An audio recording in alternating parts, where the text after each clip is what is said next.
எல்லோருக்கும் வணக்கம். Welcome to சஞ்சயும் நானும் விலாக் சேனல். இன்றைக்கி நம்ம சஞ்சயும் நானும் விலாக் சேனலில் பார்க்க போகிறது நான் சண்டே சமையல்.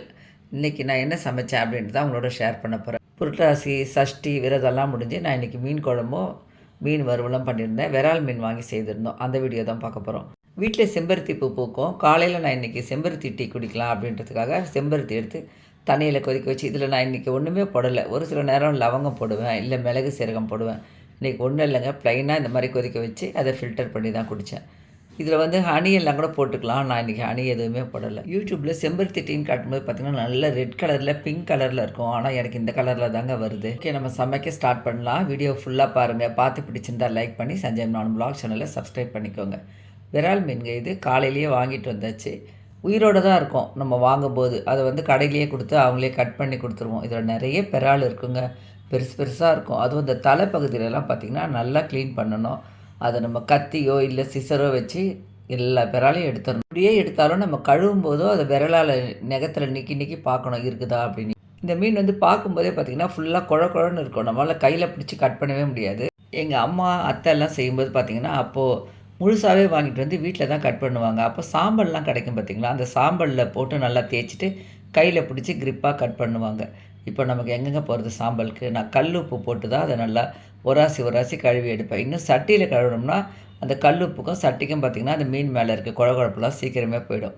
இந்த மாதிரி நல்லா வெள்ளையாக தண்ணி வர வரைக்கும் 4-5 முறை தண்ணி ஊற்றி கழுவணும். அப்படி அந்த குழகுழப்பு இருந்ததுன்னா மீன் குழம்பு வைக்கும்போது பார்த்திங்கன்னா அந்த குழம்பு மேலேயே ஒரு மாதிரி நுரைச்சிக்கிட்டு வரும். அது பார்க்கும்போது நம்மளுக்கே வித்தியாசம் தெரிஞ்சிடும். அந்த குழம்பு சாப்பிடும்போது நல்லா இருக்காது. ஒரு மாதிரி அந்த நான்வெஜ் ஸ்மெல்லே போகாத மாதிரி இருக்கும். அதனால் இந்த மீன் மாத்திரம் நம்ம பார்த்து நல்லா உராசி நல்லாவே கழுவி எடுத்துக்கணும். இந்த மீனில் வந்து தலைப்பகுதி தான் குழம்புக்கு ரொம்ப நல்லாயிருக்கும். அது தலை நீங்கள் முழுசாக பார்க்கும்போது பார்த்திங்கன்னா அந்த பக்கம் கண்ணை சகு இதெல்லாம் பார்த்து நல்லா பெருசாக இருக்கும். அது வீட்டுக்கு எடுத்துகிட்டு வந்து கட் பண்ணவும் கஷ்டமாக இருக்கும். அதனால் கடையிலேயே அதெல்லாம் கட் பண்ணியே வாங்கிட்டு வந்துட்டாங்க. அப்போ வந்து நமக்கு வீட்டில் க்ளீன் பண்ணுறதுக்கு ஈஸியாக இருக்கும். இந்த வால் பகுதி தலைப்பகுதி இதெல்லாம் போட்டு குழம்பு வச்சா நல்லாயிருக்கும். மீன் நல்லா கழுவிட்டேங்க. இப்போ நம்ம பிரிச்சுக்கலாம். இந்த மாதிரி இருக்க பீஸ்லாம் வந்து ஃப்ரைக்கு எடுத்துக்கலாம். இதெல்லாம் ஃப்ரை பண்ணால் நல்லாயிருக்கும். இது குழம்புல கூட போடலாம்.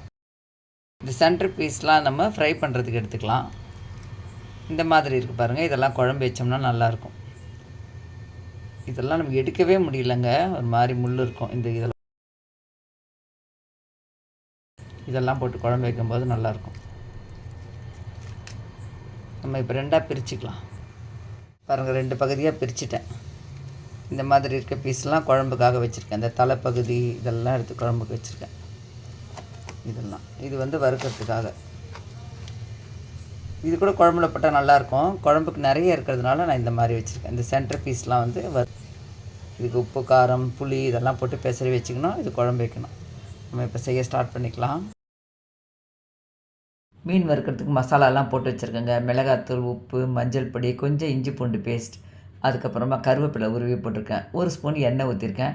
1 ஸ்பூன் அரிசி மாவு போட்டிருக்கேன். அப்போ வந்து மசாலா நல்லா ஒட்டி பிடிக்கும், மசாலாலாம் கொட்டாமல் இருக்கும் அதுக்காக. அதுக்கப்புறம் கொஞ்சமாக புளி தண்ணி கெட்டியாக கரைச்சி ஊற்றிருக்கேன். நிறைய முறை நம்ம மீன் வறுக்கிறதெல்லாம் வீடியோ அப்லோட் பண்ணதுனால நான் இன்றைக்கி அதெல்லாம் தனியாக வீடியோ எடுக்கல. இது அப்படியே நம்ம மூடி ஃப்ரிட்ஜில் வச்சிட்டோம்னா நமக்கு தேவையானப்போ எடுத்து ஃப்ரை பண்ணிக்கலாம். மீன் காலையிலேயே வாங்கிட்டு வந்ததுனால நான் இப்போவே பெசரி வச்சுட்டேன். இது அப்படியே நல்லா ஊறிக்கிட்டு இருக்கும். லஞ்ச் சாப்பிடும்போது நம்ம சூடாக மீன் வறுத்துக்கலாம். குழம்புக்கு ஒரு மசாலா அரைச்சிக்கலாம். 1/2 ஸ்பூன் மிளகு, 1/2 ஸ்பூன் சீரகம் சேர்த்துக்கலாம். ஒரு 5-6 பல் பூண்டு எடுத்துக்கலாம்.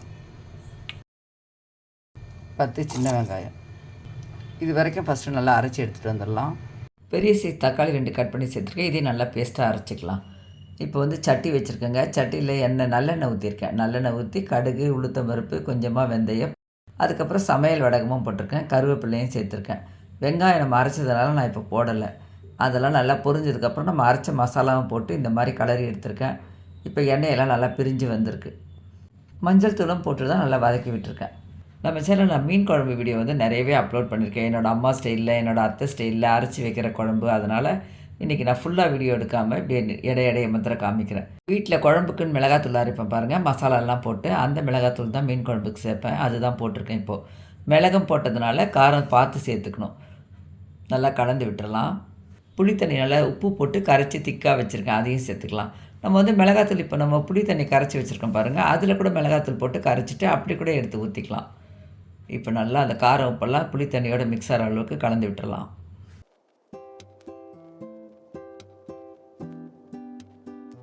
குழம்பு நல்லா கொதித்து வந்து அதோட பச்சை வாசனை போகணும். நம்ம சேர்த்த புளி தண்ணி மாத்திரம் பத்தாது. அதனால் இன்னும் கொஞ்சம் தண்ணி சேர்த்துட்டு நல்லா கலந்து விட்டுறலாம். இப்போ வந்து நம்ம மூடி வச்சிடணும். புளி தண்ணியோட மிளகாத்தூளோட பச்சை வாசனைலாம் போகட்டும். கொஞ்சம் நேரம் நல்லா கொதிச்சதுக்கப்புறம் பாருங்கள், பச்சை வாசனைலாம் போயிடுச்சு. இப்போ வந்து மாங்காய் சேர்த்துக்கலாம். இந்த விரால் மீன், கொடுவா மீனுக்கெல்லாம் பார்த்திங்கன்னா கண்டிப்பாக மாங்காய் போட்டு குழம்பு வச்சோம்னா டேஸ்ட்டு சூப்பராக இருக்குங்க. மாங்காய் கொஞ்சம் நேரம் வேகட்டும். கொஞ்சம் நேரத்துக்கு அப்புறம் திறந்து பார்க்குறேன். குழம்பெல்லாம் நல்லா சுண்டி எண்ணெயெல்லாம் நல்லா பிரிஞ்சு வந்திருக்கு. மாங்காய் வெந்துருச்சு. இப்போ நம்ம மீன் போட்டுக்கலாம்.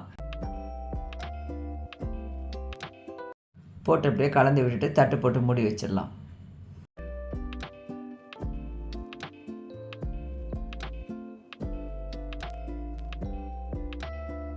மீன் பாருங்கள், கொஞ்சம் நேரத்துக்கு அப்புறம் நான் திறந்து பார்க்குறேன். நல்லா கொதித்து குழம்பு வாசனை சூப்பராக இருக்குங்க. பார்க்கும்போது பார்த்தா இப்போ வச்ச உடனே குழம்பு தண்ணியாக இருக்கிற மாதிரி தான் இருக்கும். இப்போ நம்ம கேஸ் ஸ்டவ் ஆஃப் பண்ணிடலாம். இப்போ சட்டின்றதுனால இது நம்ம ஸ்டவ்வே ஆஃப் பண்ணிட்டா கூட நல்லா கொஞ்சம் நேரத்துக்கு குழம்பு கொதிச்சுக்கிட்டு தான் இருக்கும். பாத்திரத்துலனா அப்படி இல்லை, சூடு வந்து டக்குனே அடங்கிடும். ஒரு நிமிஷம் திறந்து வச்சுட்டு அதுக்கப்புறம் நம்ம தட்டு போட்டு மூடிடலாம். அப்போ வந்து குழம்பு நல்லாவே திக்காகிடும். நான் ஆறுனதுக்கப்புறம் குழம்பு எப்படி இருக்குதுன்னு காட்டுறேன். இப்போ பாருங்கள், குழம்பு நல்லா திக்காக தெரியுதுங்களா உங்களுக்கு பார்க்கும்போதே. இன்றைக்கி காலையிலேயே குழம்பு ரெடி ஆகிட்டதுனால நாங்கள் தோசைக்கே இன்றைக்கி குழம்பு வச்சு தான் சாப்பிட்லான்னு இருக்கோம். மீன் குழம்புக்கு முட்டை தோசை ஊற்றி சாப்பிட்றதுக்கு ரொம்ப நல்லா இருக்குங்க. நான் இப்போ முட்டை தோசை தான் ஊற்றிக்கிட்டு இருக்கேன்.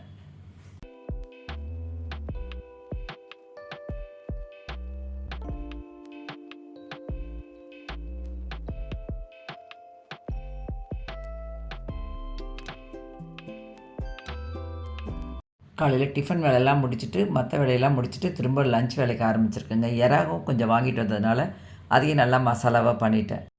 சின்ன சின்ன இறாவாக கிடச்சிது. இந்த சின்ன இறா வந்து வறுக்கிறதுக்கும் நல்லா தான் இருக்கும், பொரியல்லாம் செய்கிறதுக்கும் நல்லாயிருக்கும். மசாலா ரெடி ஆகிடுச்சுங்க. ஒரு பக்கம் சாதமும் வெந்துக்கிட்டு இருக்கு.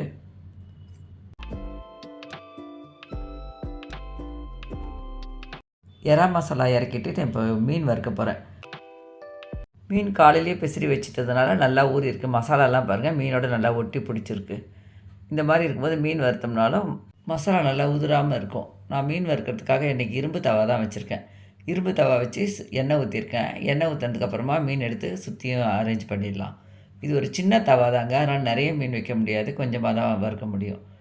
இதே மீனை வந்து நம்ம எண்ணெய் ஊற்றி வத்தல் அப்பளம்லாம் பொரிக்கிற மாதிரி பொரிச்சோம்னா ரொம்ப சீக்கிரமாக செவந்துடும்.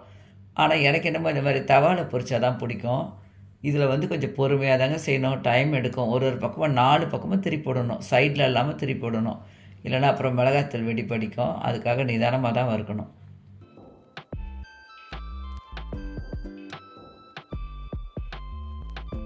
ஒரு பக்கம் செவந்ததை இன்னொரு பக்கம் திருப்பி விட்டுருக்கேன். மீன் வறுக்கும்போது ஒரு சிலர் சொல்லுவாங்க, தவாவில் மீன் போட்டோன்னா ஒட்டுது அப்படின்ட்டு. அப்படி ஒட்டாமல் இருக்கணும்னா எண்ணெய் நல்லா காஞ்சதுக்கப்புறம் மீன் வைக்கணுங்க. அந்த மாதிரி செய்யும்போது ஒட்டாமல் வரும்.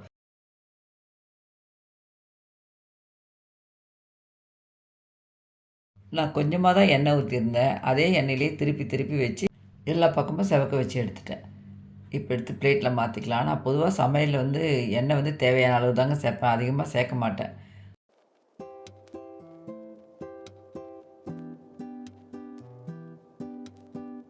செகண்ட் பேட்சாக மீன் போட்டிருக்கேன். இந்த பீஸ் எல்லாமே பார்த்திங்கன்னா கொஞ்சம் ஒரு ஏடாகடமான பீஸாக தாங்க இருக்கும். சைடு இந்த மாதிரியெல்லாம் இருக்கும். இது வந்து பார்த்து பார்த்து எல்லா பக்கமும் செய்யணும். இன்னொரு கரண்டியும் இல்லை ஸ்பூனோ எடுத்து 2 பக்கமும் சேர்த்து இப்படி நிற்க வச்சோம்னா அந்த பக்கமும் செவந்துடும். அவ்வளோதாங்க, மீனும் பொரிச்சிட்டேன், ரசமும் வச்சுட்டேன். சமையல் ரெடி. இதுக்கப்புறமா தட்டில் பரிமாற வேண்டியது தான். இதுதான் சண்டே சமையல். விரால் மீன் வறுவல், விரால் மீன் ஃப்ரை, அதுக்கப்புறம் ரசம், எறா வறுவல். இதுதான் சமையல். உங்களுக்கு இந்த வீடியோ பிடிச்சிருக்குன்னு நினைக்கிறேன். பிடிச்சிருந்தால் லைக் பண்ணி சஞ்சய் நானும் வ்ளாக் சேனலை சப்ஸ்கிரைப் பண்ணிக்கோங்க. இது வரைக்கும் நம்ம சேனலை தொடர்ந்து பார்த்து சப்ஸ்கிரைப் பண்ணி சப்போர்ட் பண்ணி கமெண்ட் பண்ணுறவங்க எல்லாருக்கும் ரொம்ப ரொம்ப தேங்க்ஸ். இதே மாதிரி வேறு ஒரு இன்ட்ரெஸ்டிங்கான வீடியோவோடு நம்ம மீட் பண்ணுவோம். தேங்க்யூ.